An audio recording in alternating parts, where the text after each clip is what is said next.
This is your PIR for Monday, April 18th, 2022. All the facts you need to know for the Patriot on the go. Patriots of the world, hope you had a good weekend and a blessed Easter. And, interesting times without a doubt. I do have to clarify something, though, and point something out that was quite obvious. Quite obvious. I was not on my best form this past week.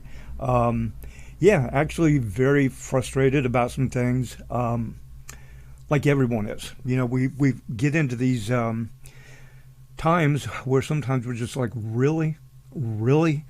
I mean, the one thing that gets me is the injustice, the massive injustice in the world. And it's almost as if the world is stuck. So many people are in such need financially. They're in need emotionally, in need for whatever reason. And it's just like, sometimes it's like, where is the relief on this? And I tell everybody all the time to hang in there, and we must hang in there. And this one's for me. Okay, I'm owning it. I step up to it, and please forgive me if I was and I know I wasn't on the best of my game, if you know what I mean, because I don't know, took a little self-relief. Okay, and again, thank you very much for reaching out, and those who did. But I'm okay. I just want you to know I am okay, and back in the saddle here. Alrighty, so moving right along, let's get into it. Announcements, none to make at this time. First item 1, space weather. We have no space weather today, so we will move right along to our next item 2, economics, currencies, cryptos, equities, and precious metals. Yeah, there's still a thing where we're seeing the markets are just like really tight all over the world. And it's very interesting to see Europe is not doing too well. There's going to be some problems in Europe because the sanctions are going to backfire quite a bit for many areas of Europe. So that's going to be interesting to see. And take a look at gold, silver, and oil. They are all up right now, but not a lot. Gold's at 1,998. Silver, 26.33. Crude oil, 107.12. And still, I believe something's going to happen. We will see $200 a gallon crude oil at some point. So we'll be watching that. Taking a look at cryptos, what do we have? Yeah, everything's in the red on cryptos. Some of them down. We actually have Bitcoin Cash is down over 5%. We're looking at Bitcoin at 39,276. XRP 74 cents. Yeah, so they are all in the red. So not a lot to talk about on the movements of these monies because it's so tightly controlled right now. Already, let's go over to our next item, which is item 3, geopolitical. Wow, still have the mess. It's absolutely intensifying in Ukraine right now. Over the weekend, some big things happened. There was a cargo plane shot down, a Ukrainian cargo plane filled with weapons, and Russia is really upping their game. Now, the Azov in Mariupol, they're in the steel plant. There's apparently still about, they're saying 3,000 Ukrainian forces, along with, I believe it's 300 or maybe 400 foreign fighters also in this plant. And Russia actually gave them the opportunity to lay down their weapons on Sunday and to come out during a certain time, like 6 a.m. to 1 p.m. Moscow time, and that they would, be taken care of, and they could surrender. But apparently the Russian military defense intercepted some communications that was going to the fighters who were there surrounded by the Russian forces, and they were told, you do not surrender. If you do, you will be shot. That's what they told their soldiers. The government of Zelensky there in Ukraine actually told the forces there that are trapped that they will be killed by Ukrainian authorities and forces if they surrender. So Russia may just destroy the place. Destroy it. And also it's heating up along the Donbass area. The Battle of Donbass is about to begin. It already has. There's a lot of heavy shelling and artillery and things moving. Russia is not backing down. And it's interesting. I watched this very close. Yeah, one of the reasons I'm like, you got to be kidding me, last week. But we had we have the Western media. Yeah, they're trying to paint this picture of Russia's, demoralized, that this is happening, and they're disorganized, and Ukraine's winning. That's not true. There were thousands of Ukrainian Marines that actually surrendered over the weekend. I think it's like 1,600 or so in one spot, and they keep getting all these guys that are surrendering because they're trapped. They have run out of food and ammunition, and they're just like, we're going to die if we don't give up. And so the Ukrainian forces are surrendering in mass, like entire companies of them, all at the same time. And they're telling some pretty interesting stories that a lot of their commanders ran away from them and deserted their own men and just left them there, and also atrocities where they were told by others that if they tried to surrender, they'd be killed, their own people.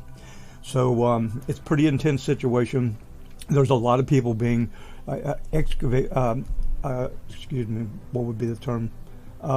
rescued from the area and removed.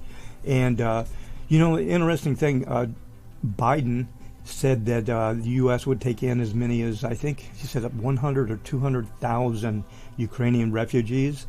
Well, so far, they've only taken in 12. They've only approved 12 people to come over, so that was kind of interesting. Let's see, what else? Yeah, we did have some other things happening here. Let me check this.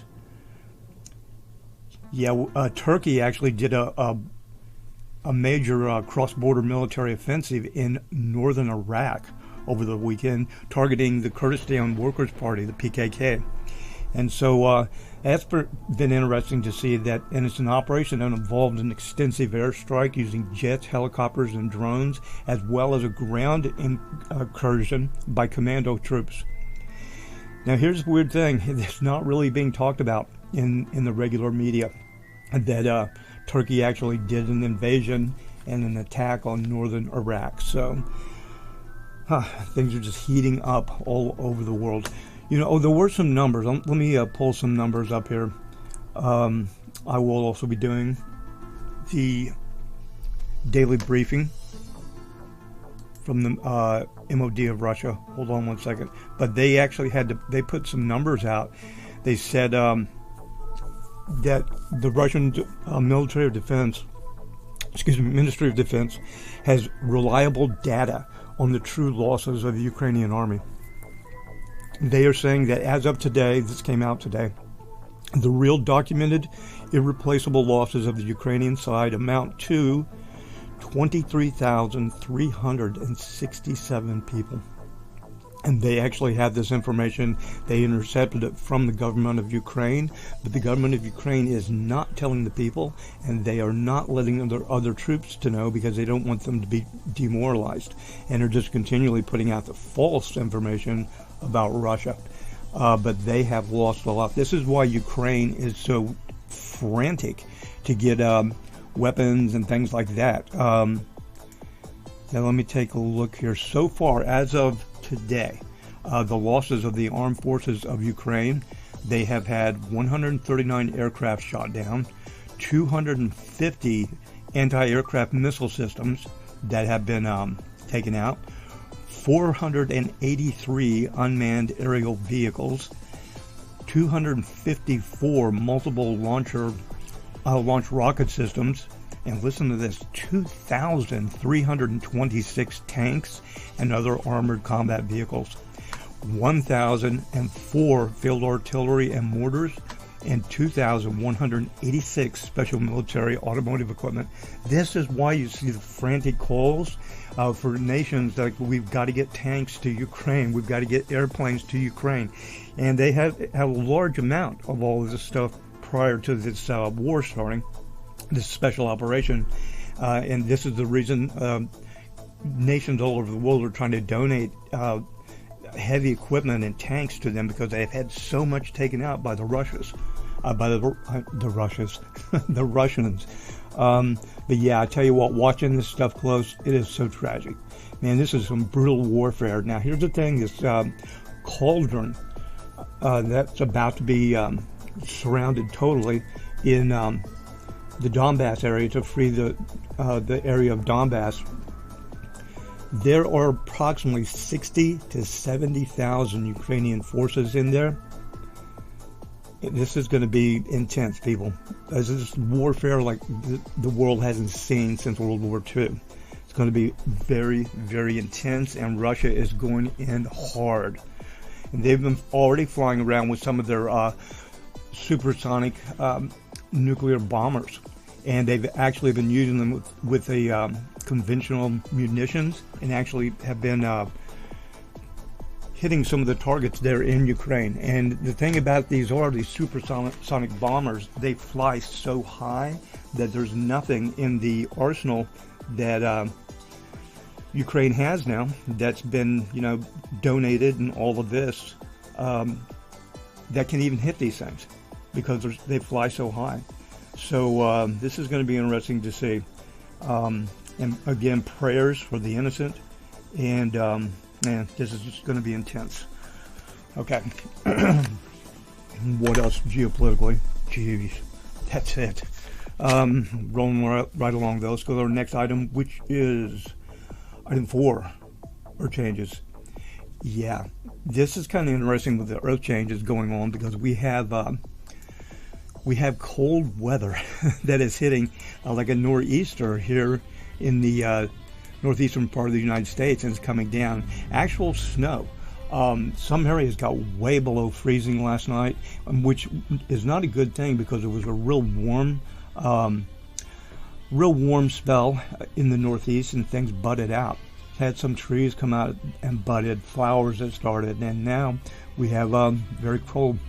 Let me read this real quick. Winter is clinging on for dear life as calendars mark just 1 month since the first day of spring.